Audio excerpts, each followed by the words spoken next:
हाँ dear students, तो कल हमने डिस्कस किया ये मेजर्स ऑफ सेंट्रल टेंडेंसी। तो उसमें मैंने आपको बताया कि ये एक ऐसा वैल्यू होता है सेंट्रल टेंडेंसी जो हम मान के चलते हैं that it is the representative of our data, it is the central part of our data. तो उसमें मैंने आपको बताया था that we have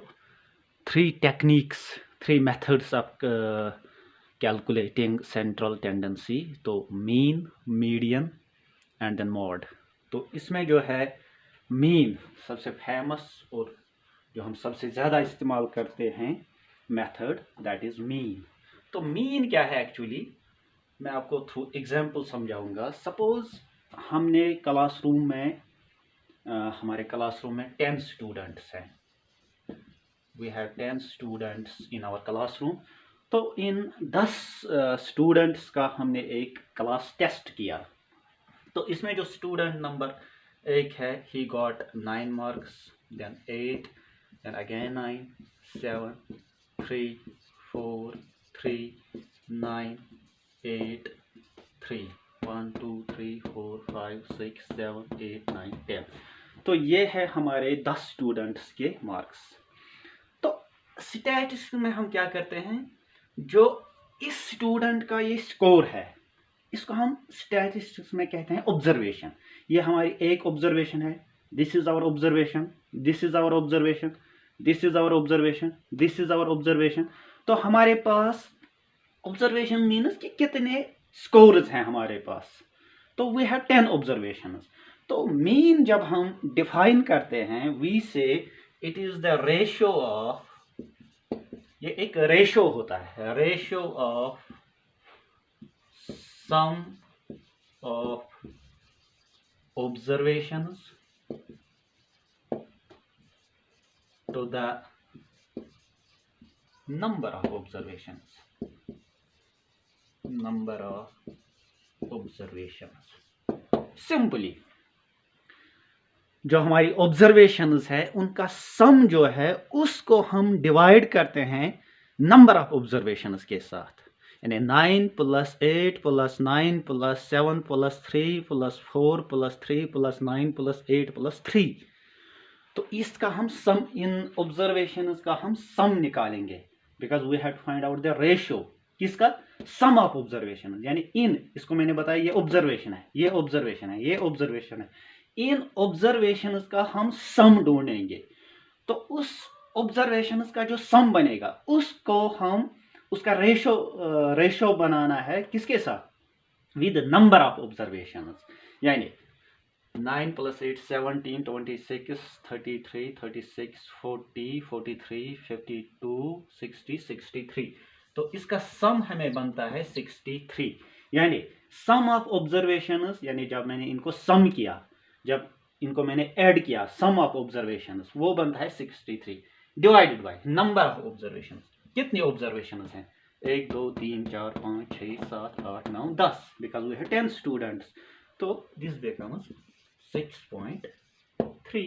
this is mean, यानी ratio of sum of observations to the number of observations.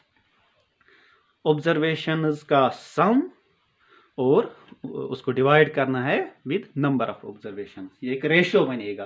तो इसी को हम मीन कहते हैं, या इसको हम एवरेज भी कहते हैं, या यूजुअली मीन के बजाय हम अर्थमेटिक मीन भी कहते हैं, arithmetic mean. This simple, ratio of sum of observations to the number of observations. तो सिंपली अगर आपको अनग्रुप्ड डेटा दिया होगा कि calculate mean of the following data, तो आपको सिंपली जो डेटा दिया होगा, जो ऑब्जर्वेशंस दी होंगी, उन ऑब्जर्वेशंस का सम निकालना है, डिवाइड करना है कि कितनी ऑब्जर्वेशंस हैं। जो वहां पे निकलेगा, जो आंसर आपका आएगा, that would be your mean, वो आपका मीन बन जाएगा सिंपली। तो अब इसके लिए जो है हमारी फार्मूला बनती है, इस ऑब्जर्वेशन को हम नाम देते हैं x, यानी स्मॉल x से हम रिप्रेजेंट करते हैं। ये बन जाएगा हमारा x1, x2, x3, x4, x5, x6, x7, x8, x9, x10। तो मीन जो है हम रिप्रेजेंट करते हैं x बार से, यानी x बार यानी mean x bar is equal, इसकी फार्मूला क्या बनती है, इनका सम निकालना है। सम को हम कहते हैं समेशन। समेशन ऑफ किनका, समेशन ऑफ एक्सेस, सारे एक्सेस का। This x ranges from 1 to यानी फ्रॉम 1 to n, जितनी भी ऑब्जर्वेशंस हैं, यानी this ranges from 1 to n, n is equal to 1 to n, sorry x is equal to 1 to n, divided by कितनी observations है, यानी n, उसको हम n कहते हैं। तो हमारा जो मीन होता है यानी x bar is equal summation of x divided by n। Summation of x, x means observation, x होती है हमारी ऑब्जर्वेशन, समेशन ऑफ x, इन सारी ऑब्जर्वेशन को सम करना है, ऐड करना है, यानी इनका हमें ये सम निकालना है। तो उसको डिवाइड करना है कि कितनी ऑब्जर्वेशंस हैं, यानी यहाँ पर हमारी 10 ऑब्जर्वेशंस थी, तो यहाँ पर हमारा सम बन गया, समेशन ऑफ x बन गया 63 divided by number of observation यानी n इज इक्वल टू 10, तो हमारा मीन बन गया 6.3। तो याद रखना बेटा, जो इसकी फार्मूला है x बार, मीन को हम x बार से रिप्रेजेंट करते हैं, वो होता है that is equal to summation of x। x क्या है, x ranges from 1 to n, यानी ये जितनी भी ऑब्जर्वेशंस हैं ये कोई भी नंबर हो सकता है, 10 हो सकते हैं, 20 हो सकते हैं, 30 हो सकते हैं, इसलिए हमने इसको नाम दिया n number of observations divided by जितनी ऑब्जर्वेशंस होंगी दैट इज n। तो इस तरह अगर आपके पास अब डेटा दिया होगा, सपोज एक सिंपल एग्जांपल हम लेंगे, फाइंड मीन 3, 9, 12, 5, 7। तो इसका आपको मीन निकालना है, ये आपको क्वेश्चन दिया हुआ है, तो आपको इसका मीन निकालना है। तो सबसे पहले जो ये हमारा डेटा है इसको हम कहते हैं अनग्रुप डेटा। अनग्रुप डेटा क्या है मैं आपको समझाऊंगा। ये तीन, सपोज ये किसी क्लासरूम में हमने एग्जाम किया, तो ये बच्चों के मार्क्स हैं, तो ये 3 मार्क्स जो हैं ये एक बच्चे को आए हैं, एक बच्चे को आए हैं 9 मार्क्स, एक बच्चे को आए हैं 12 मार्क्स, एक चाइल्ड को आए हैं 5 मार्क्स, एक स्टूडेंट को आए हैं 7 मार्क्स। यानी यहाँ पर जो डेटा दिया गया है ये इंडिविजुअल स्टूडेंट्स का है, यानी मैं यहाँ पे ये नहीं कहता हूँ कि 3 स्टूडेंट्स ऐसे हैं जिनको 9 मार्क्स आए, नहीं, मैं आपको ऐसे नहीं कहता हूँ कि 5 स्टूडेंट्स ऐसे हैं जिनको 12 मार्क्स आए।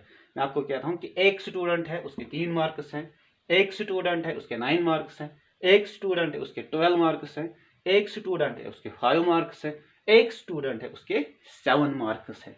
जब डेटा इस तरह का होगा तो इस टाइप के डेटा को हम कहते हैं इंडिविजुअल डेटा या अनग्रुप डेटा। तो अनग्रुप डेटा में आप क्या करोगे, you have to calculate mean, आप लिखोगे मीन यानी x bar is equal to 3 plus 9 plus 12 plus 5 plus 7, यानी sum of observation divided by number कितनी है, 1 2 3 4 5। अब इनका सम निकालो, ये हो गया 12 12 24, हो गई 29 36, तो 36 डिवाइडेड बाय 5, 5 7 35, बच गया 1, तो 0, तो बन गया 2, 7.2। तो 7.2 is the mean of this ungrouped data.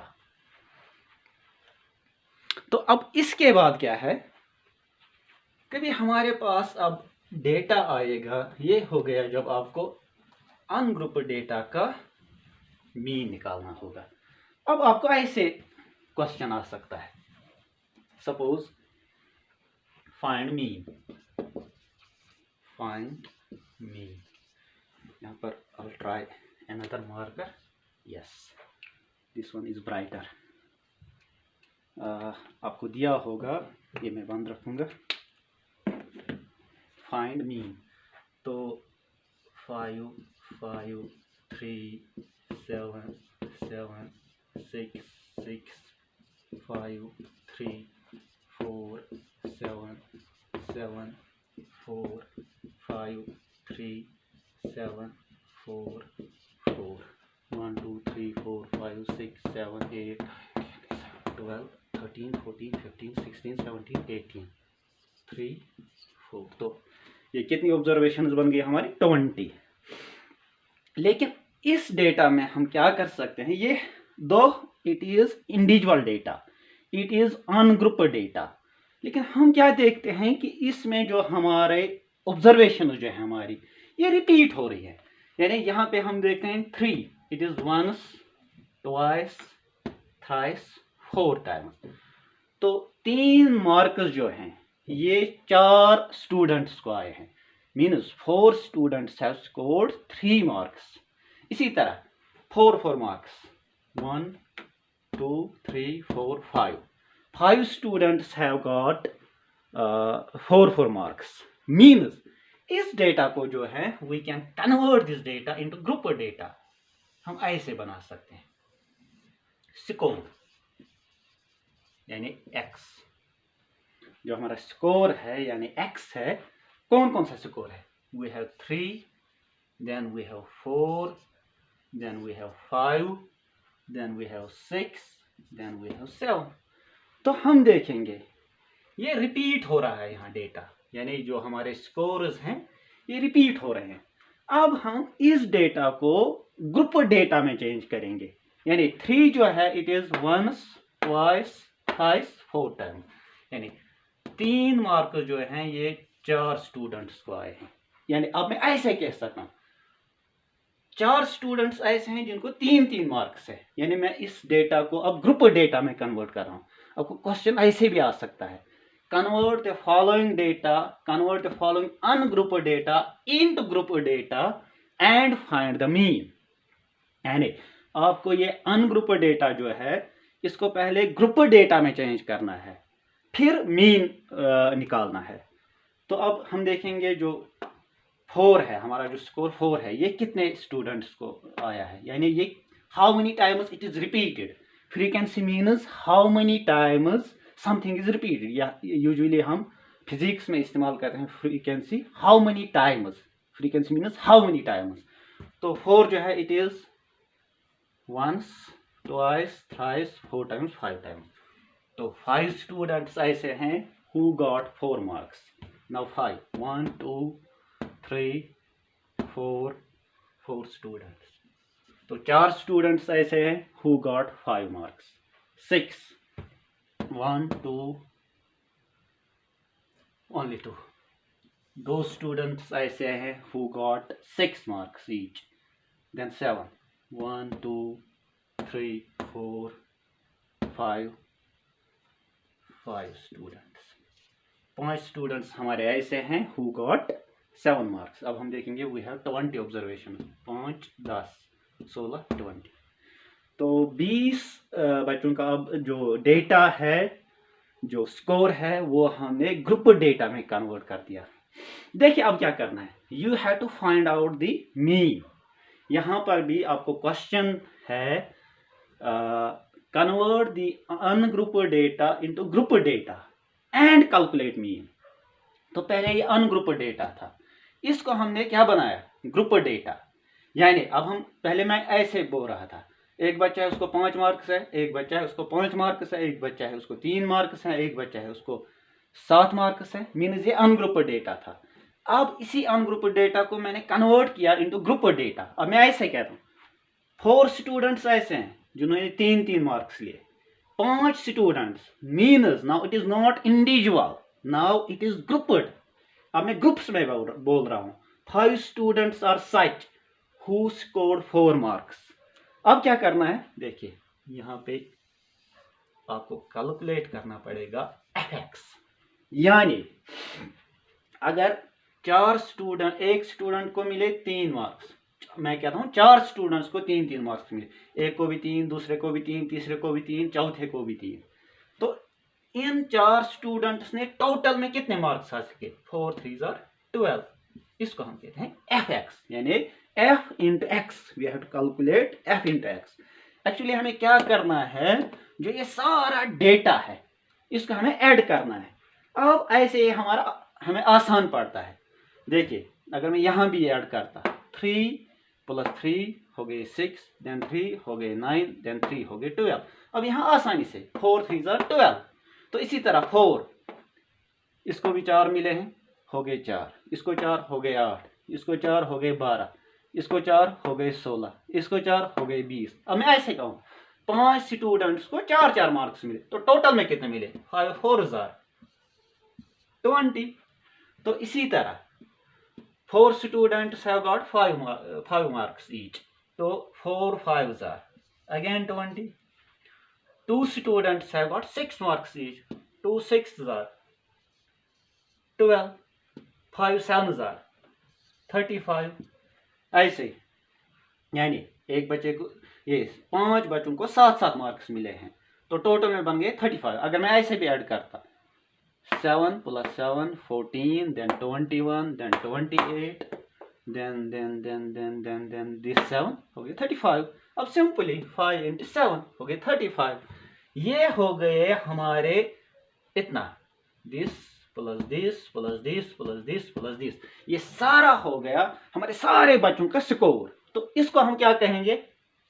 Summation of fx, यानी सारे fx का, ये हमारा fx है, ये हमारा fx है, ये हमारा fx है, f × x, यानी ये 12 जो है ये f × x है, मीन्स ये fx है, ये भी fx है, ये भी fx है, ये भी fx है, ये भी fx है। अब सारे fx का सम तो कितना बनेगा? आई विल कैलकुलेट, 2 2 4 9, हो गए 3, हो गए 5, हो गए 6, हो गए 9, तो 99। तो टोटल में जो ये 20 स्टूडेंट्स हैं, they have got 99 marks in total, यानी टोटल जो इनका स्कोर है 20 स्टूडेंट्स का जो टोटल स्कोर है दैट बिकम्स 99। तो यहाँ पर जो हमारी फार्मूला मीन की है, मीन यानी x बार, ये थोड़ी मॉडिफाई हो जाएगी। अभी मैंने बोला था समेशन ऑफ x, यहाँ अब समेशन ऑफ fx रहेगा, summation of fx divided by n।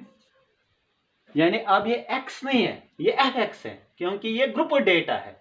ये 12 मार्क जो है ये एक x को नहीं मिले, एक ऑब्जर्वेशन के नहीं है, बल्कि ये 4 ऑब्जर्वेशन के हैं।